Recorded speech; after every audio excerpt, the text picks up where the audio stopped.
About a month ago, I purchased the SimplyShade LED 11-foot LED umbrella, and we've been pretty happy with it. It's a really pretty umbrella, which is why we selected it. But we have had a little bit of a journey with it, and I thought I would share the journey.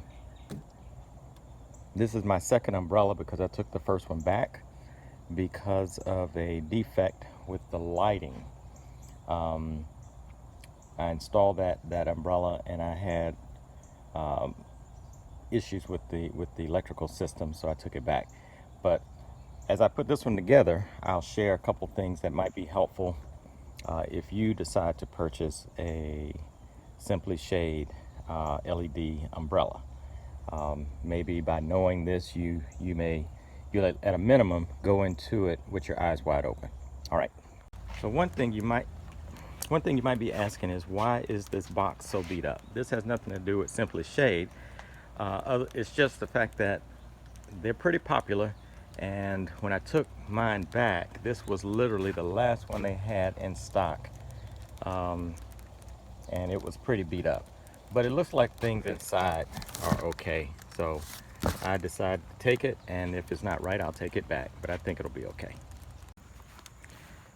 So I got everything out of the box, and just to let you know what's in the box, you have the hardware and the solar panel with the AC adapter in that box. You have 4 of these sand holders, which are going to act as a base.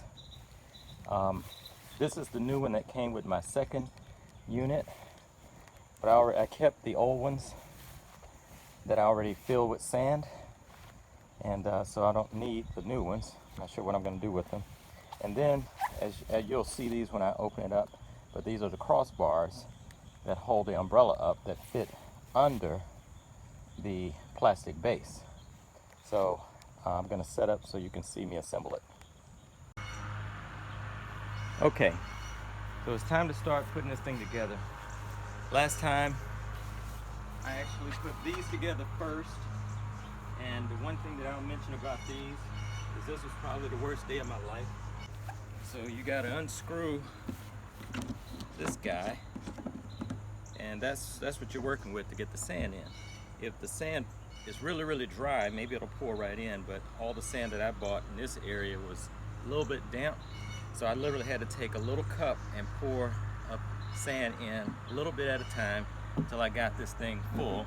And because of the crevices, and I'm trying to get sand all the way down in there, I spent a lot of time shaking it, shuffling it, trying to get the sand to fill up all the crevices.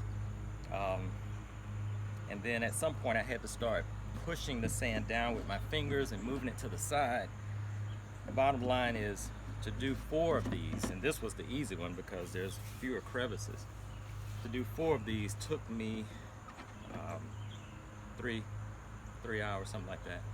Part of it was probably just because I was frustrated. Anyway, that was one of the steps that you got to go through.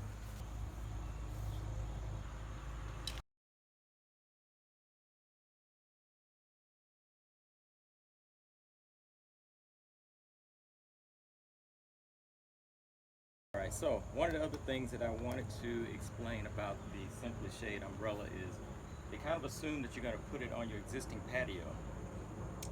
And unfortunately our patio is cut in such a way that I didn't have room for it. So I thought I could put it on the grass because I thought this was a solid base.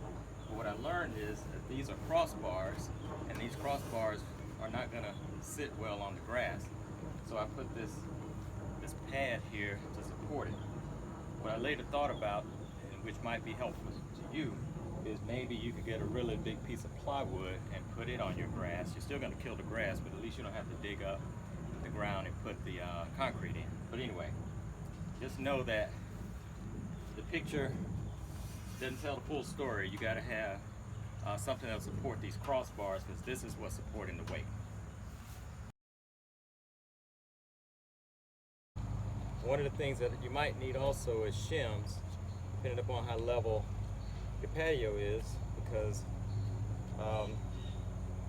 my bricks are either not very level or the crossbars aren't perfectly level. So having some shims helps.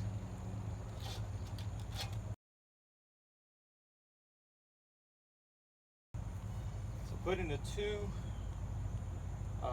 weighted center portions together, there's an interlocking that has to happen. It's a little tricky. The other ones just plop on. So just know that.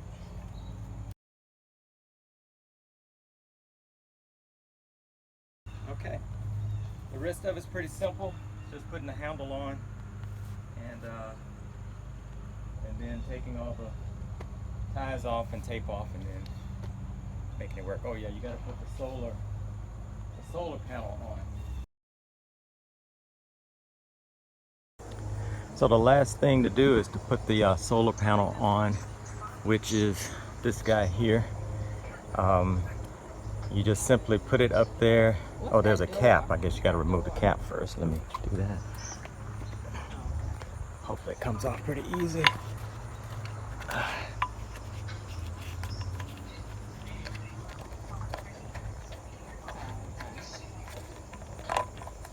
Okay, so there's the cap. Got to take that off. Then you take this guy and you put him up there. Fortunately, I didn't bring my ladder. It should just drop right in and twist. There we go. All right, so it's in. Then you turn it, and that's it. Then the solar panel charges the battery. The battery is inside of that unit. And then as it charges, eventually you'll be able to turn this little light switch on or use this plug in order to, and that's what the plug should look like with the center post available to you. Use that plug to turn on the lights.